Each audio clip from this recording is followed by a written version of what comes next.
Allahumma salli ala sayyidina Muhammad wa asghiri zalimin biwalimin wa akhrijna min bainihim salimin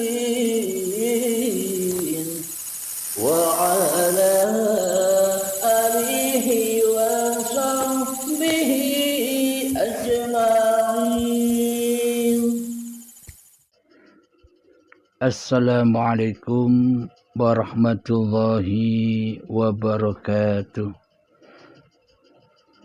Bismillahirrahmanirrahim.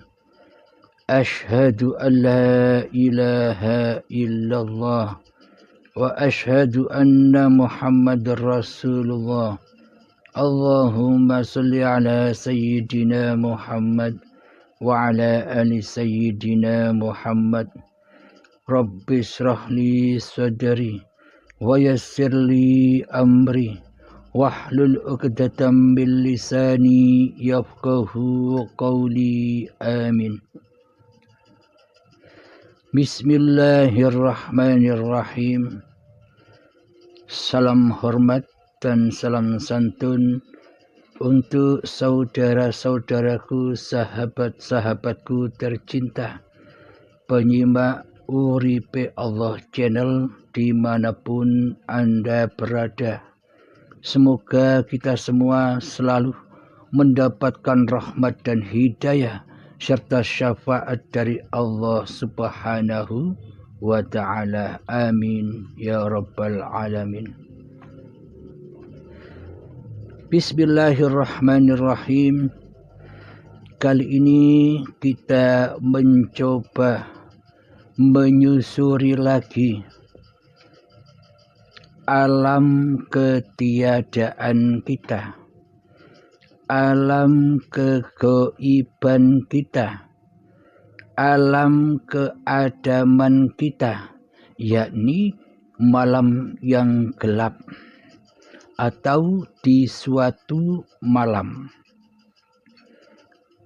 Subhanalladzi asra bi'abdihi lailam minal masjidil harami ilal masjidil aqsal ladzi barakna.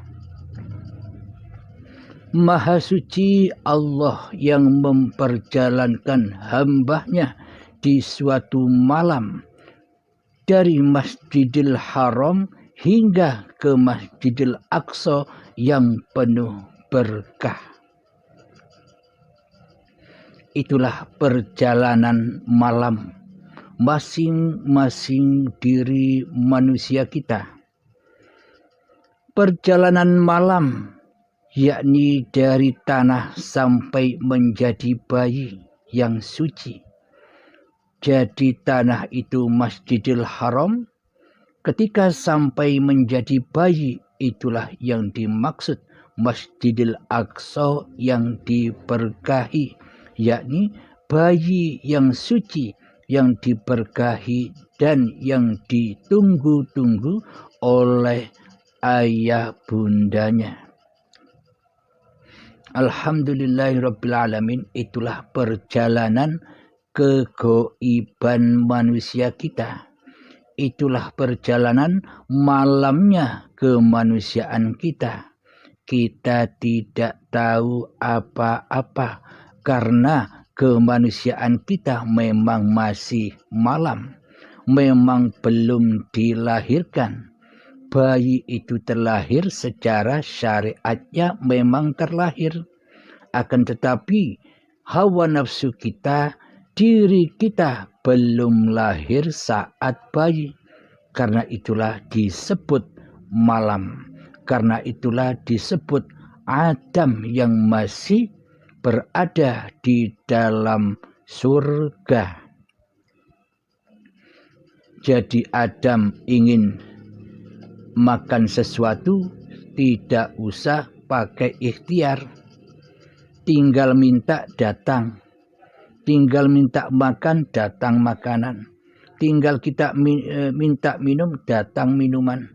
Tinggal minta mandi, dimandikan. Jadi seperti bayi, oe makan, oe minum, oe mandi, dan sebagainya. Jadi tanpa usaha, segala fasilitas-fasilitas surga, kebutuhan-kebutuhan bayi itu sudah tersedia dan disediakan, dilayani oleh Tuhan pencipta diri manusianya. Jadi memang manusianya belum ada, belum terlahir sebagai manusia. Meskipun bayi badannya sudah ada, tapi kemanusiaannya, tapi hawa nafsunya belum lahir. Lahirnya nanti setelah 5-7 tahun, ketika masa-masa detik-detik akil baligh tiba, yakni si Adam atau bayi ini mulai melanggar perintahnya Allah.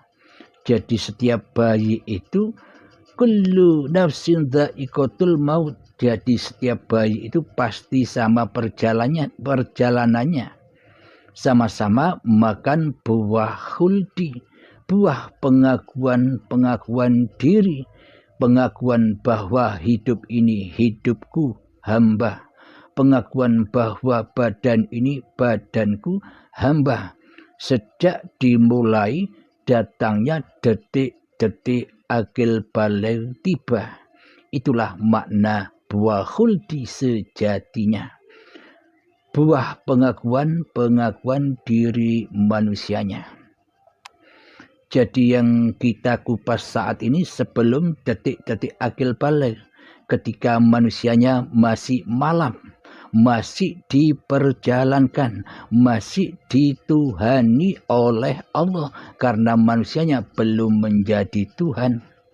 Selama ini kan kita sebagai Tuhan, manusianya yang jadi Tuhan, sementara Allah kita tiadakan, kita tidak wujudkan kehidupannya, kekuasaannya tidak ada bagi kita selama ini. Yang ada hanyalah kehidupan dan kekuasaan diri manusia kita selama ini. Karena kita sudah jadi Tuhan, sudah jadi Allahnya, tapi tidak sadar. Jadi kali ini kami akan mengkaji sebelum manusia memakan buah khuldi. Di dalam surat Al-Imran ayat ke-5. A'udzu billahi minasyaitonir rajim. Bismillahirrahmanirrahim.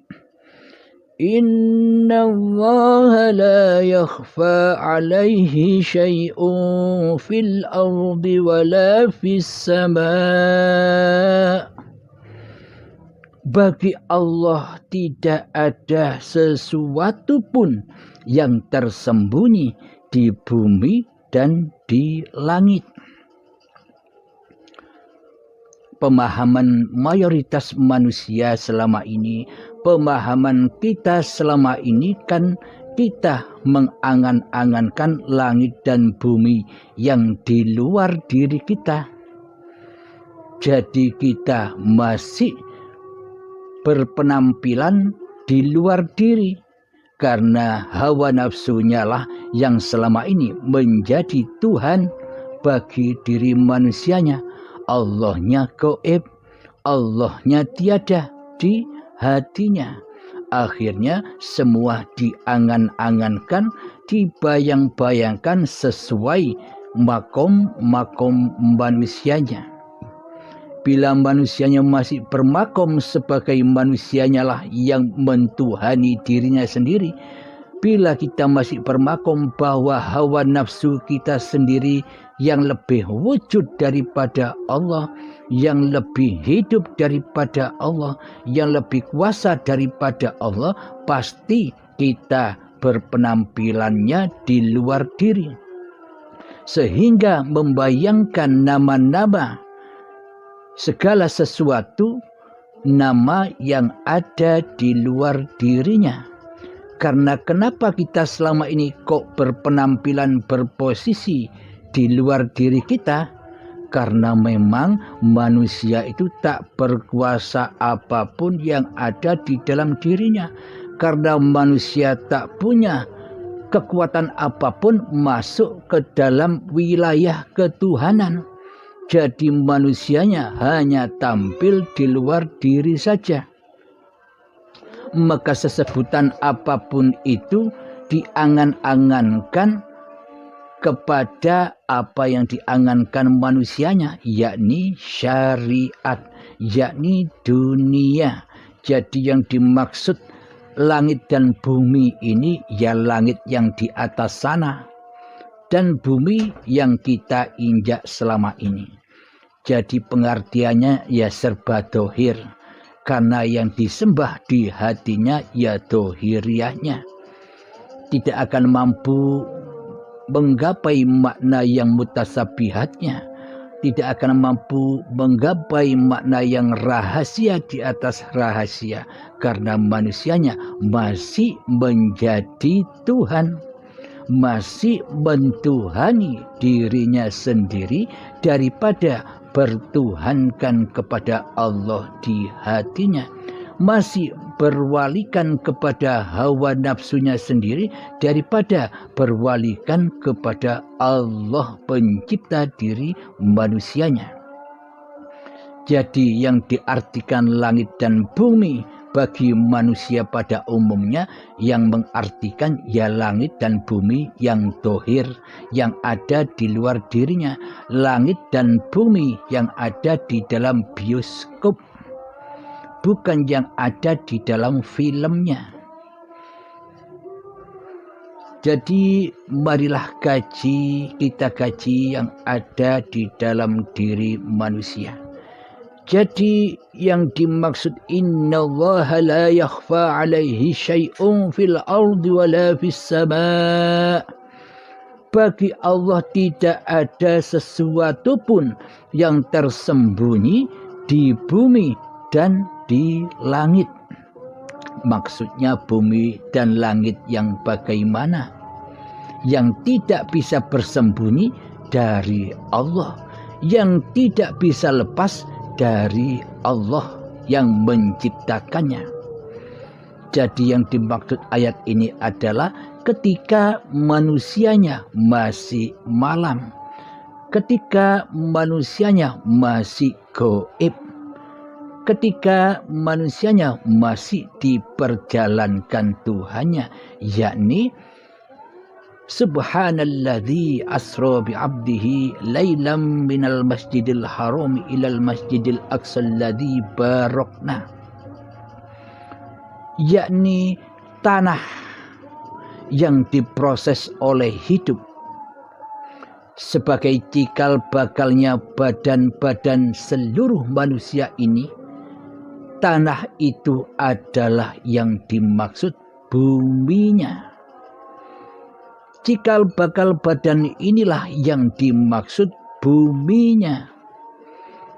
Dan hidup hayatullah yang memproses, yang memperjalankan cikal bakal badan yang dari tanah inilah yang disebut langitnya. Jadi bagi Allah tidak ada sesuatu pun yang tersembunyi, baik di bumi maupun di langit, di badan maupun di hidup. Tidak ada yang tersembunyi bagi Allah ketika manusianya belum ada, ketika manusianya belum wujud. Jadi ketika manusianya masih dalam keadaan malam, malam Lailatul Qadar, inilah yang dimaksud malam Lailatul Qadar itu. Jadi ketika malamnya hati manusia dari kemanusiaannya, seperti layaknya perjalanannya ketika cikal bakal badan manusia dicipta dari Allah, dari bumi, dari tanah, diperjalankan di suatu malam dari tanah sampai menjadi bayi. Bayi inilah yang dimaksud Masjidil Aqsa yang diberkahi. Jadi perjalanan itu di suatu malamnya kewujudan manusianya, maka yang berkuasa hanyalah Allah atas langit dan bumi itu, atas hidup dan badan ini. Jadi kenapa disebut kullu mauludin yuladu alal fitrah? Kenapa bayi itu disebut dalam keadaan suci bersih? Karena hidup dan badan bayi itu tidak tersembunyi dari kekuasaan Allah. Kekuasaan Allah meliputi langit dan buminya itu. Sebelum manusia memakan buah khuldi, manusia masih Adam, masih belum ada, masih tidak ada, masih tidak wujud kemanusiaannya karena belum makan buah khuldi, buah terlarang, yakni buah pengakuan diri.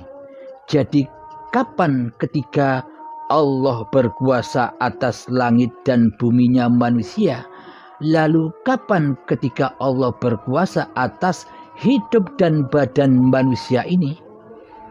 Allah berkuasa atas hidup dan badan manusia ini ketika manusianya tidak ada, ketika manusianya kembali kepada keadamannya, ketika manusia kembali kepada kegoibannya, ketika manusia kembali kepada kemalamannya.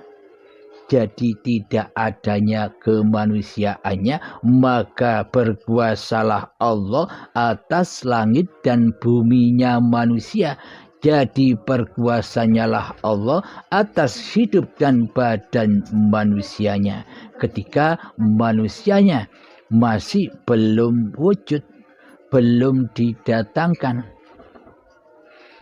Jadi kembalinya manusia esok juga sama demikian, kembali menjadi suci. Di tengah-tengahnya pagelarannya dimulai. Jadi yang kita unggah dan yang kita kupas saat ini awal mula perjalanan manusia sebelum kedatangan detik-detik akil baleghnya.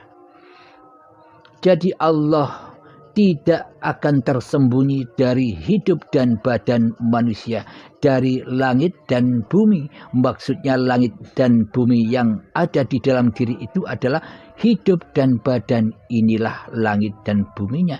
Bila manusia masih menjadi Tuhan, berperilaku, berposisi ada di luar dirinya, pasti yang disangka langit dan bumi itu langit dan bumi yang dohir, yakni langit yang di atas dan bumi yang diinjaknya ini. Itulah beda pemahaman antara manusia yang belum mengenal Allah dan yang sudah mengenal Allah. Kenapa manusia disebut belum mengenal Allah? Karena manusianya masih jadi Allah. Karena manusianya masih jadi Tuhan. Mana mungkin manusia bisa mengenal Allah? Mana mungkin manusia bisa mengenal Tuhan? Sementara di dalam hatinya manusianya lah yang mentuhani dirinya sendiri selama ini. Inilah bukti manusia yang belum bertuhan, yang belum kembali kepada Tuhannya, masih tersesat di dalam dunia ini.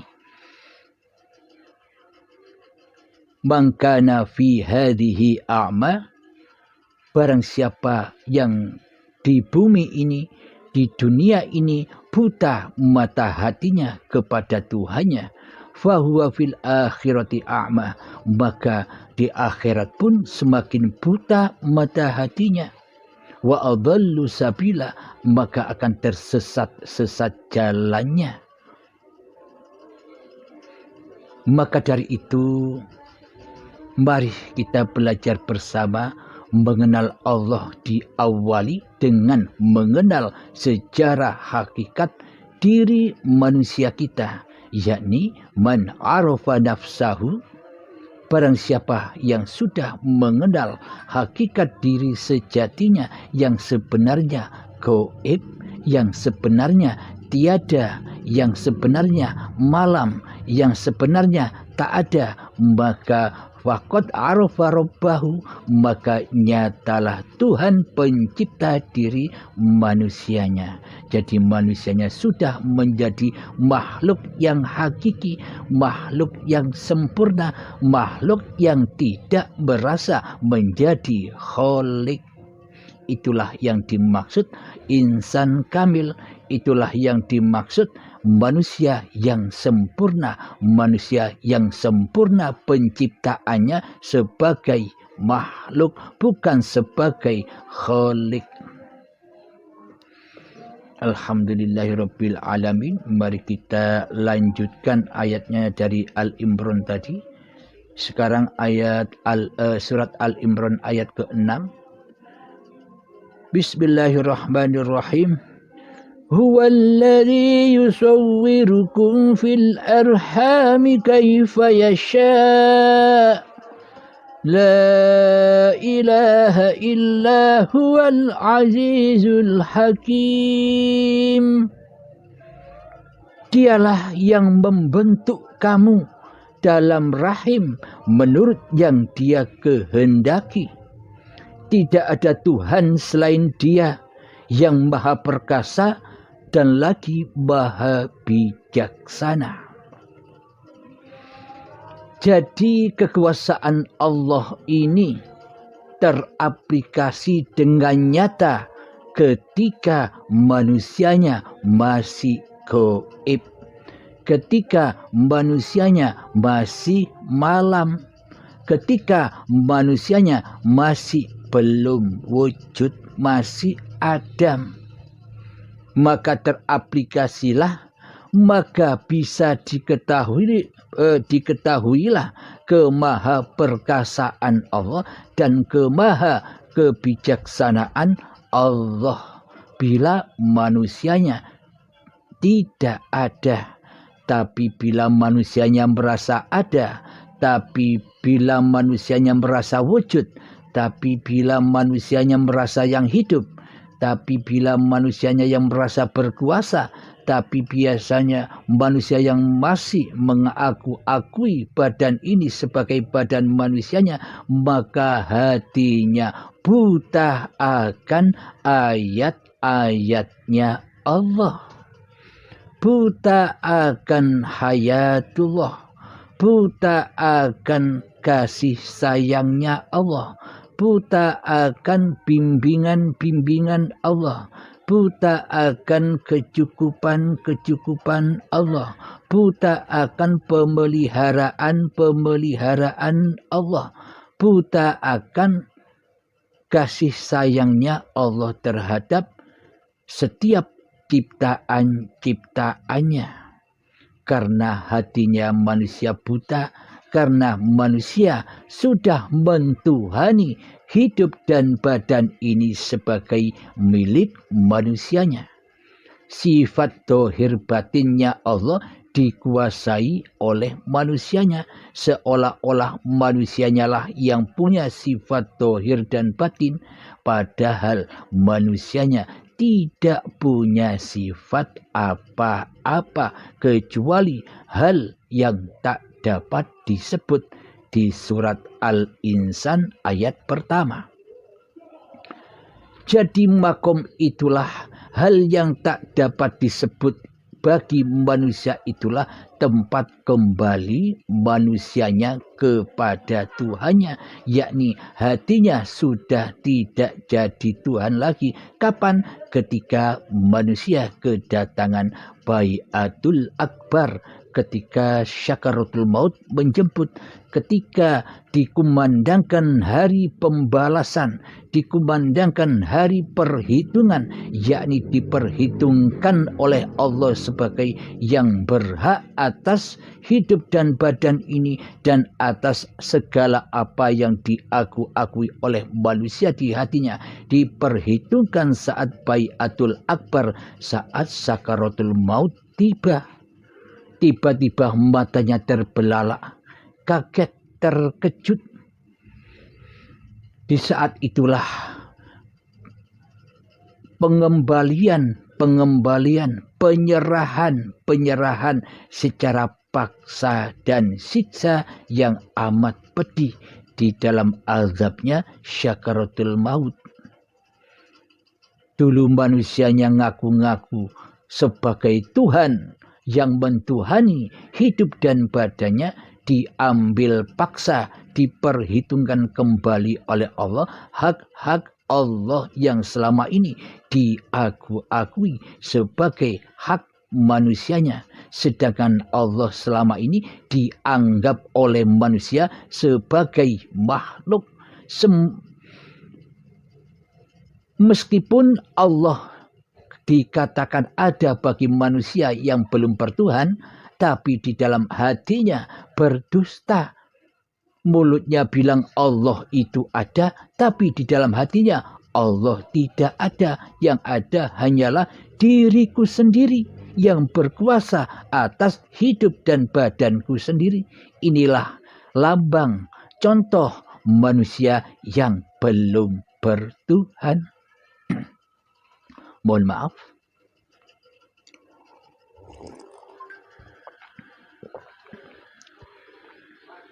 Memang selama ini kita tidak menyadari itu. Hanya sangat amat langkahlah orang-orang yang disadarkan oleh Allah dengan kehendaknya. Karena di dunia ini mayoritas manusia mencintai dunia daripada mencintai pencipta dunia. Dianggapnya di hatinya manusia tidak terasa seolah-olah manusia sebagai pencipta dunia, karena manusianya yang bisa melihat dunia, karena manusianya yang merasa bisa bertemu dunia, yang mana sesungguhnya hanya Allah lah yang memerankan manusia, akan tetapi manusia berasa bisa berperan sendiri tanpa Tuhannya. Inilah yang dimaksud manusia-manusia yang belum bertuhan di hatinya. Meskipun di dalam syariatnya kelihatannya manusia ini bertuhan, akan tetapi selama ini hanyalah kedustaan. Karena di dalam hatinya yang nyata, yang wujud, yang nampak, yang hidup adalah diri manusianya, adalah hawa nafsunya ketimbang Tuhan penguasa diri manusianya. Karena manusianya masih berasa ada, masih berasa wujud, sementara Allah dijadikan makhluk, yakni Allah tiada, Allah ora wujud, Allah gaib. Itulah bukti bahwa selama ini kitalah yang jadi Tuhan, tapi tidak terasa, tapi tidak sadar bahwa selama ini perjalanan kita salah di sisi Allah. Memang yang bisa menerima kepahaman yang seperti ini hanyalah sangat amat sedikit sekali bagi orang-orang yang dikehendaki oleh Allah, yakni sudah kehendak Allah, bukan kehendak manusianya. Bagi manusia yang masih merasa faham, bagi manusianya yang masih merasa mengerti akan babakan teori pemaparan ilmu hakikat makrifat ini, yang masih jauh. Karena manusianya lah yang masih berasa faham, hingga manusianya berasa membanggakan dirinya. Aku sudah faham. Sehingga kefahamannya akan menyesatkan hatinya, sehingga hawa nafsunya menyesatkan kefahamannya, karena tidak digurukan, karena menganggap sudah cukup belajar dari buku ataupun dari YouTube tanpa ada gurunya yang memaparkan. Maka dari itu, alhamdulillah bagi kita yang dikehendaki Allah memahami kesalahan-kesalahan diri manusia kita, memahami kezaliman diri manusia kita, marilah bertaubat kepada Allah. Jadi bertaubat kepada Allah itu lewat apa? Lewat jalan apa? Apakah harus dengan banyak berzikir? Apakah harus banyak beristighfar 1.000.000 kali sehari? Bila yang membaca istighfar 1.000.000 kali sehari masih diri manusianya, ya percuma saja. Jadi yang dimaksud kembali kepada Allah, bertaubat kepada Allah lewat pintu awal manusia datangnya dari mana? Dari ketiadaan, dari kegaiban, dari kemalaman. Disitulah tempat manusia roji'un. Disitulah tempatnya manusia yang insan kamil, manusia yang sempurna, menjadi pencipta, menjadi makhluk atau yang dicipta, daripada menjadi kholik, sang pencipta. Selama ini kan kita menjadi kholik, selama ini kan kita menjadi pencipta. Kita tidak sadar, seolah-olah kita bisa menciptakan apa yang kita mau, menciptakan mau pergi kemana, menciptakan ingin makan apa, menciptakan apa-apa yang kita senangi. Semuanya serba penciptaan manusianya, penciptaan hawa nafsunya. Sementara Allah pencipta diri manusia kita gaibkan, kita tiadakan, kita malamkan di hati kita. Maka dari itu pintu kembalinya ya kembali ke asal usulnya. Maka dari itu sangat amat pentinglah kita mengetahui asal usul diri manusia kita. Yakni man arafa nafsahu, barang siapa yang tahu, yang mengenal hakikat diri manusianya, dari mana ia berasal, maka faqad arafa rabbahu, maka nyatalah Tuhan sebagai pencipta diri manusianya. Jadi mengenal Allah itu tidak langsung belajar mengenal Allah dengan sifat-sifatnya. Kita harus mengenal diri dulu dengan sifat-sifatnya selama ini. Diri kita selama ini kan sifat-sifatnya seperti Tuhan. Sifat-sifatnya sama dengan Tuhan. Wujud, hidup, kuasa, berkehendak, berilmu, melihat, mendengar, berkata. Nah, kan sama. Manusia selama ini seolah-olah mempunyai sifat yang sama dengan sifat Tuhannya. Karena manusia tidak sadar telah mensekutukan Tuhannya di hatinya selama ini karena ketidaktahuannya. Maka bagi kita semua, bagi Anda yang sudah menyadari itu, bersyukurlah kepada Allah dan niatkan dalam hati untuk bertaubat kepada Allah Subhanahu wa ta'ala.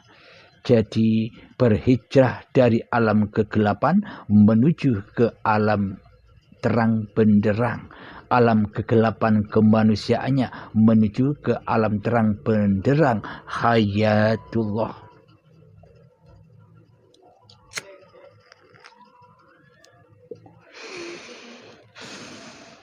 Alhamdulillahirabbil alamin. Jadi asal usul manusia itu tidak ada, diperjalankan Allah, diproses Allah dalam suatu malam, yakni di alam kegaiban, kegaiban dari diri manusianya. Manusianya tidak mengerti sama sekali asal usulnya selama ini jika tidak diberitahukan oleh Allah sebagai penciptanya. Jadi hanya Allah lah, jadi hanya Sang penciptanya lah yang tahu asal-usul yang diciptanya. Karena selama ini kita menjadi Tuhan, kita tidak tahu menahu. Kita tidak urus asal-usul kita. Karena selama ini kita jadi Tuhan. Maka bagi manusia yang disadarkan oleh Allah, yang dikehendaki oleh hidayah dan syafaat dari Allah, maka akan kembali dengan rela dan ridho kembali ke asal usulnya, yakni ketiadaan diri manusianya, yakni ketidakwujudan diri manusianya, yakni ketidakhidupan diri manusianya, yakni ketidakkekuasaan diri manusianya di hatinya, kecuali Allah sebagai pencipta diri manusianya. Inilah manusia yang husnul khotimah, bagus pungkasannya. Husnul khotimah itu sama halnya kita mengenal Allah. Bila di dunia ini kita tidak mengenal Allah, maka butalah mata hati kita. Bila kita di dunia ini tidak husnul khotimah, maka di akhirat semakin su'ul khotimah, semakin tersesat-sesat jalannya. Jadi takkan pernah bisa menyembah kepada Tuhannya sebagai pencipta diri manusianya. Jadi untuk kembali kepada Allah, jadi untuk meraih husnul khotimah, jadi untuk mengenal Allah itu ya sekarang, bukan nanti. Jika sekarang saja di dunia ini kita belum husnul khotimah, jika saja di dunia ini kita belum mengenal Allah, apalagi nanti akan bertemu dengan Baiatul Akbar di dalam hari pembalasan dan hari perhitungan, yang dimana saat itu dipaksa kembali, dipaksa melepaskan pakaian-pakaiannya dengan paksa dan siksa serta azab yang sangat pedihnya. Digambarkan oleh Imam Al-Ghazali, sakitnya seperti kambing disayat secara hidup-hidup, dipisahkan antara kulit dan dagingnya, dan rasa sakitnya 1000 kalinya ketika manusia dipaksa pulang rojiun kepada Tuhannya. Jadi pada intinya di saat sakaratul maut itu hakikatnya pensucian demi pensucian, karena di alam dunia selama ini manusianya kecemplung di dalam kekotoran, kecemplung di dalam kenajisan, jadi kecemplung di dalam racunnya jahanam. Jadi untuk rojiun kepada Allah, untuk kembali kepada Allah, Allah tidak akan rela bila menerima hal yang kotor, hal yang najis, hal yang racun. Jadi oleh Allah dikembalikan manusia dengan paksa dan siksa, yakni dicuci dulu dengan siksa sebelum disucikan. Jadi disucikan manusia dengan paksa dan siksa saat sakaratul maut tiba. Bila saat ini manusianya tidak mencari pensucian itu sendiri, tidak cuci-cuci dengan rela dan ridho saat hidup di dunia, maka cuci-cucinya dengan paksa dan siksa nanti.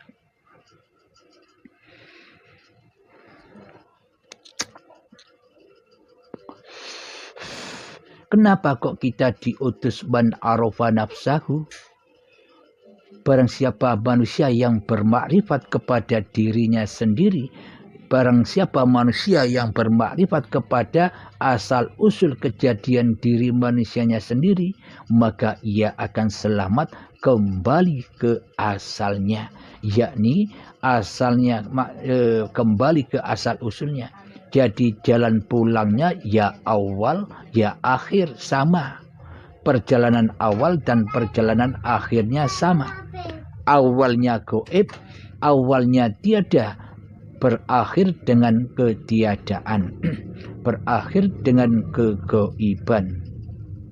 Seperti nenek moyang kita dahulu, ketika masih hidup ia merasa ada, ia merasa wujud, dan kita dulu belum ada. Kita ditiadakan bagi mereka, bagi nenek moyang kita tidak ada. Karena yang ada, karena yang wujud hanya dirinya sendiri di hatinya. Maka itulah kita ditiadakan. Karena yang jadi Tuhan dulu masih nenek moyang kita. Sedangkan kita masih gaib, masih malam, masih belum lahir ke dunia ini.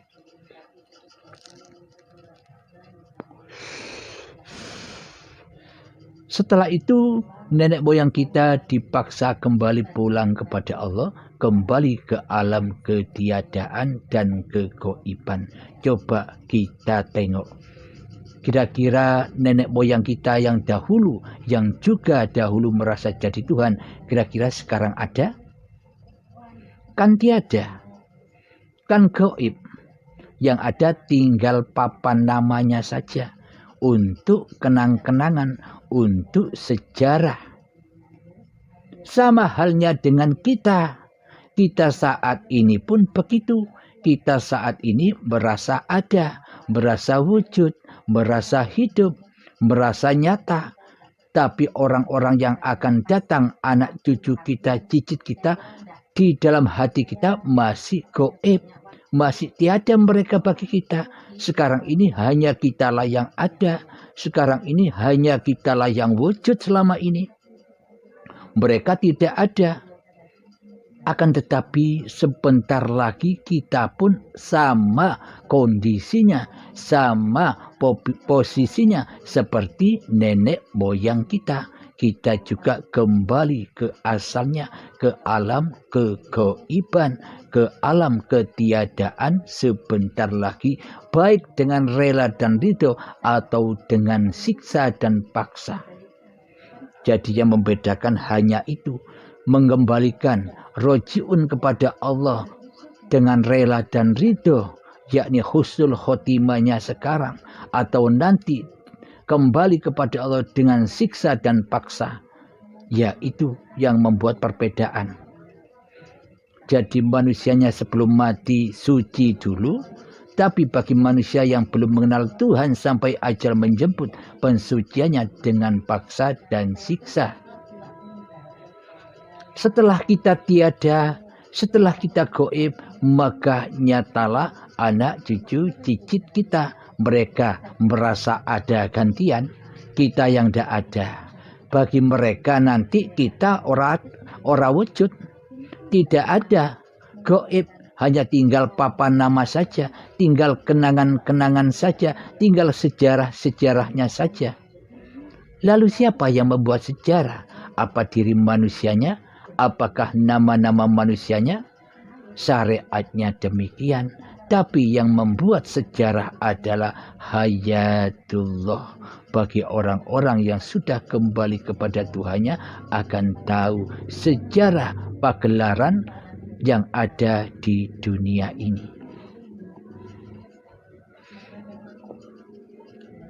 Jadi bagi manusia yang sudah mencapai hakikat sejati diri manusianya, manusia yang sudah tak merasa ada diri manusianya, manusia yang tak merasa bisa menyebut bahwa dirinya adalah manusia kecuali penciptanya, kecuali yang menghidupinya. Siapa? Allah.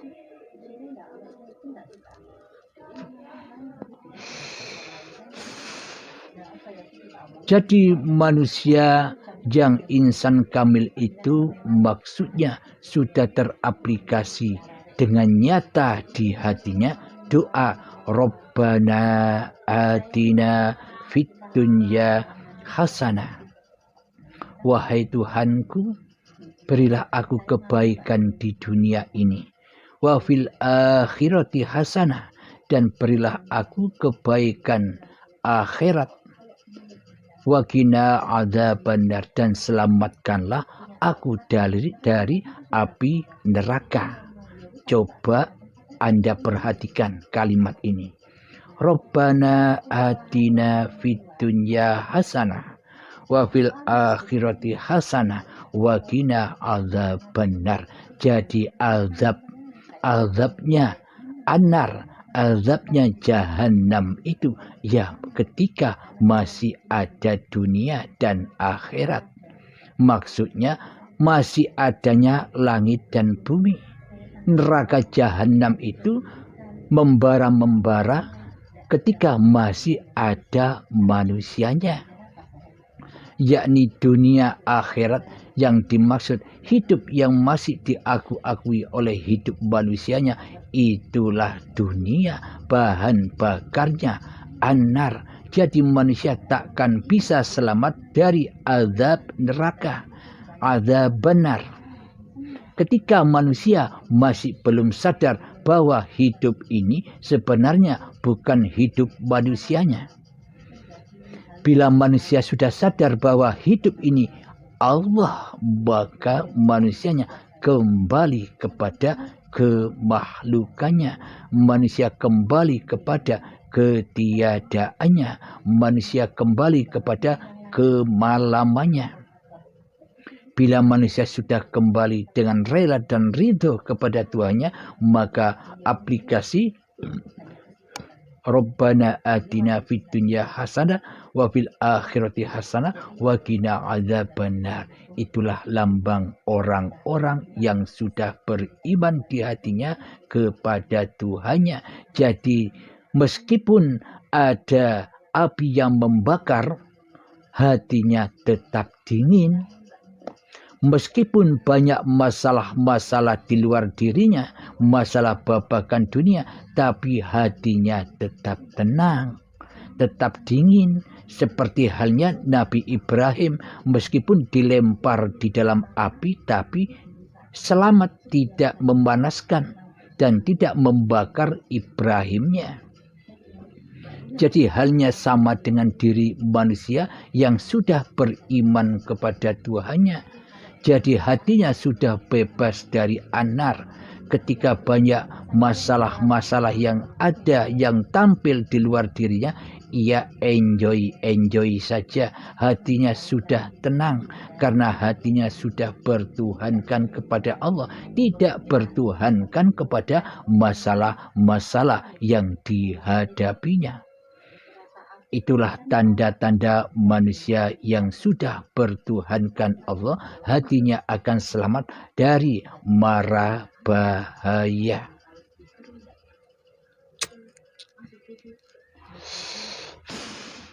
Alhamdulillahirabbil alamin. Semoga saya khususnya dan semoga kita semua dipahamkan oleh Allah lewat paparan-paparan ini. Jadi selamatnya manusia, jadi roji'unnya manusia kemana? Apakah ke tanah kuburan itu? Bukan. Tanah kuburan itu kan babakan ragawi, babakan syariat. Badan yang dari tanah ya kembalinya ke tanah, ke kuburan. Tapi jiwa manusia ini kembali kepada hayatullah. Jadi hayat sudah tidak diakui sebagai hayatnya manusianya. Inilah tempat kembalinya. Tapi untuk melatih itu semua butuh waktu yang sangat amat lama.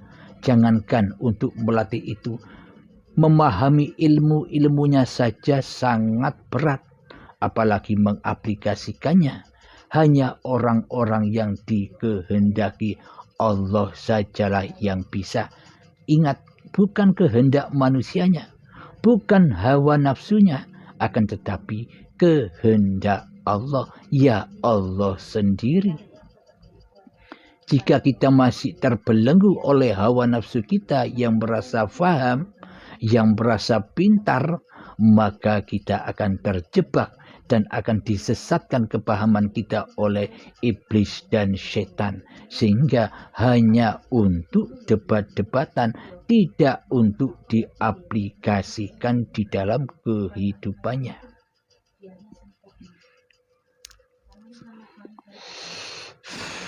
Alhamdulillahirrabbilalamin. Begitu kasih sayangnya Allah mengabarkan pemaparan yang sedemikian ini kepada saya dan kita semua. Karena ini ilmunya Allah, maka kami paparkan kepada sahabat-sahabat semua lewat YouTube. Jadi yang tahu rahasia Allah, ya Allah. Karena ini bukan ilmunya Abdul Halim, maka Abdul Halim tak layak menyimpannya. Karena ini ilmunya Allah untuk hamba-hamba yang dikehendakinya, maka terpaparlah pemaparan ini lewat YouTube. Karena Allah itu maha nyata dan Allah pula maha gaib. Jadi maksudnya Allah maha nyata dan Allah maha gaib itu bagi golongan yang mana? Allah maha gaib bagi golongan manusia yang masih mempertuhankan hawa nafsunya ketimbang mempertuhankan Allah sebagai Tuhan pencipta dirinya. Maka Allah maha gaib bagi dirinya. Karena yang jadi Tuhan bukan Allah di dalam hatinya. Selama ini kan yang jadi Tuhan di dalam hati kita bukan Allah. Akan tetapi diri kitalah yang menjadi Tuhannya selama ini. Tempat kembali seluruh amalan-amalan kita, tempat kembali roji'unya ibadah-ibadah kita, tempat roji'unya solat-solat yang selama ini kita kerjakan sejak akil balik hingga setua ini, roji'unya kan kepada hawa nafsu kita sendiri. Dibakar di dalam keaguan kita sendiri. Mana mungkin kita berharap pahala kepada Allah, sementara kita tidak menyembah Allah selama ini. Marilah kita sadari, wahai sahabat-sahabat, sampai kapan kita akan terus begini? Jangan sampai kedahuluan maut, jangan sampai kedahuluan ajal. Berlomba-lombalah dengan ajal. Husnul khotimahkan dulu secepat-cepatnya ketimbang kedahuluan syakaratul maut.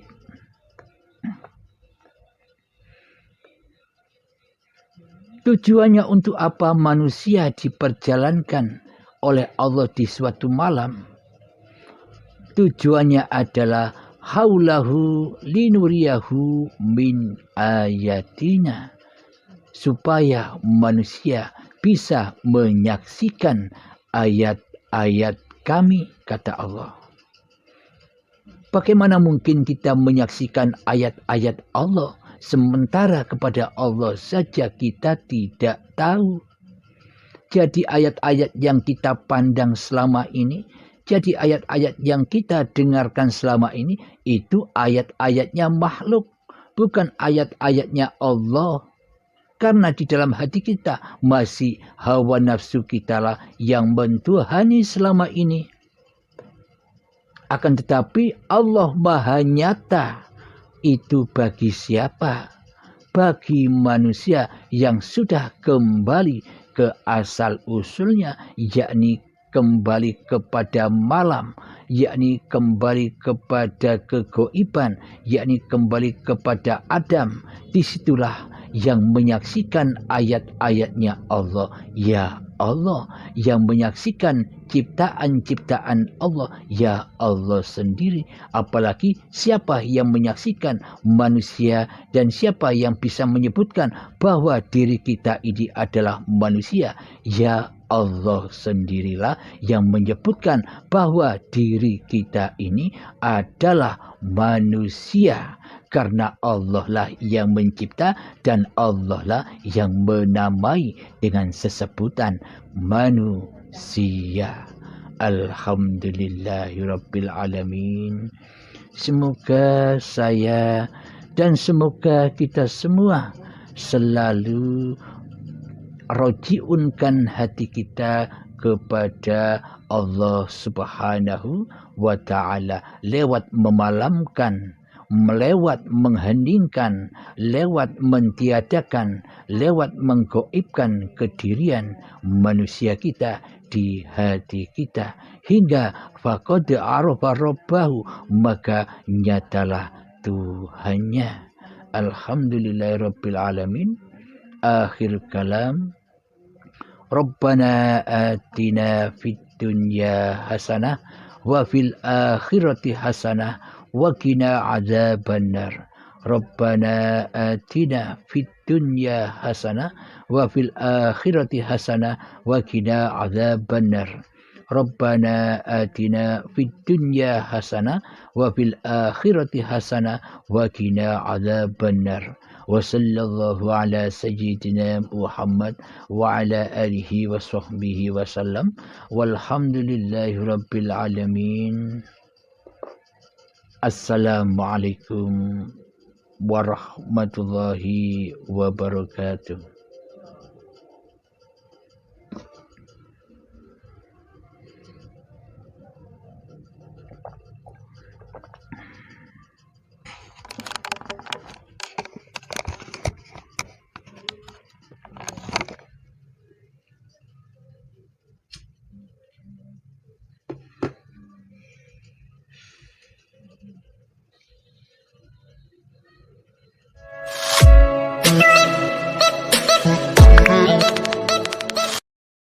Allahumma salli ala sayyidina Muhammad wa asghiri zalimin biwalimin